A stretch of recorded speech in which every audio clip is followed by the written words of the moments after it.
Hey, welcome to Half the Battle. You know what I love? Mortal Kombat. From the first time I saw it in the arcade, I knew I was gonna like it. And I got good at it. Like being able to beat Mortal Kombat 1, 2 and 3 with just one credit. I dressed up for Carnival, our version of Mardi Gras, as Sub-Zero. The first Mortal Kombat movie is the only one I've seen in the cinema twice. So yeah, I was into Mortal Kombat. So, when I found out Hasbro had made Mortal Kombat action figures, in the G.I.Joe style no less, I got excited. And then disappointed. And we'll be looking at one of those disappointments today. So meet Sonya Blade. This figure was released in 1994 with one original body part. Yeah, eagle-eyed viewers might just be able to spot that her entire body is that of Jinx. Okay, eagle eyes may be overkill. It's one of the most blatant mold reuses Hasbro ever did. Now, I bash Hasbro all the time on being as cheap as possible, but that doesn't mean I'm against reusing molds itself. Quite the opposite, in fact, as long as it's done well. Claymore, for example, has no original body parts, but he still looks unique and is his own character. And getting more Crimson Guards is of course great. Most of the time. And thousands of people have done amazing work making custom figures using existing parts. So the process certainly has a lot of merit. In this case though, the figure has not one but two problems because they used an old mold. Firstly, it doesn't look unique enough. It just reminds me too much of Jinx. Secondly, this figure is supposed to represent an already existing character, one that already had a distinct look. So how did this figure do in that regard? Well, judge for yourself. Yeah, it's not exactly one of those spot the 7 differences puzzles, is it? I think it's fair to say that in this case, Hasbro really should have sprung for a completely new mold. I mean, the only things the figure has in common with the character is that the outfit is mostly green and that the character has boobs. Even the hair color is wrong since Sonya has a different shade of blonde. Even the whole vibe is different. Sonya is supposed to be a special forces agent, but here she's just wearing a martial arts outfit. Now true, the original character also didn't convey this idea that well, looking more like an aerobics instructor, so I guess they both look wrong for different reasons.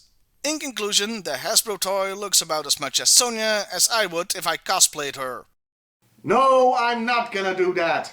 With that, let's briefly talk about the figure on its own, separate from the Mortal Kombat connection.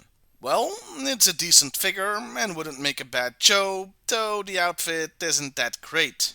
I mean, it worked for Jinx, worked well in fact, as she was a ninja, and the red color was good for that. But here, in green, it looks like she's wearing a pajama. The slippers don't help.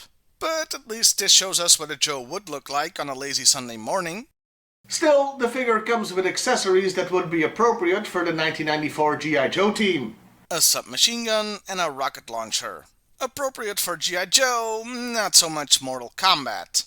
Or do you remember all those fatalities where Sonya used a rocket launcher? Me neither. I'd say overall, decent figure, a lousy Mortal Kombat figure. But we're not quite done, as Sonya got a second toy inspired by the Mortal Kombat movie. So meet Sonya version 2. This figure was released in 1995 with no original body parts. And wow, look at the effort Hasbro put into this one, going from green to black. Hell, it has one less paint application, since the black belt on the original remains black here. Oh well, at least the hair matches the character better on this one, I guess. But you know, this actually isn't a straight repaint of the first figure. Though you wouldn't notice this at first unless you're Quentin Tarantino. She's got different lower legs and feet. Because Tarantino has this weird foot obsession and moving on. Yeah, they did the bare minimum and gave her actual boots. Honestly, that's probably the most interesting bit about this figure. The lower legs are from 1994's Flint, but they swapped the left and right. Flint's got daggers on the outside, while Sonya has them on the inside of the leg. Which is weird, as this would make it a little more difficult to use the knives. So how accurate is the movie version? Well, golly, it's like looking in a freaking mirror. Surely Brigitte Wilson, the actress that played Sonya in the first movie, must have been confused there was suddenly a mini-me standing in front of her. Was that too much sarcasm? I can never tell. So yeah, this is a less than perfect likeness, much like the first one. This version does, however, make a much better G.I. Joe figure. The black color scheme and the boots make this a good Commando or even Night Force figure. And considering just how few women there were on the Joe team, I encourage everybody to treat this figure as an original character to add to the roster. Personally, I think that maybe she could pass for Sergeant Slaughter's sister, you know, from that one Deke episode. But you guys feel free to come up with your own backstory. And those were the toys. Overall, as figures they aren't bad, quite nice even, but not suited for the roles they were supposed to fulfill. My favorite is the black version, just because it fits in better with G.I. Joe. As far as the character goes, I'm not getting into that too much. Look, there have been 11 freaking Mortal Kombat games, not counting spin-offs, at the time of this episode, and things get really convoluted. I mean, the most recent entry involves time travel, for crying out loud. I'll just give you the basics. She's a member of the Special Forces who was hunting Kano, a terrorist who killed her partner, and followed him to the Mortal Kombat tournament. In the game, her only goal was Kano. In the movie, she starts out like that, but ends up fighting for Earth.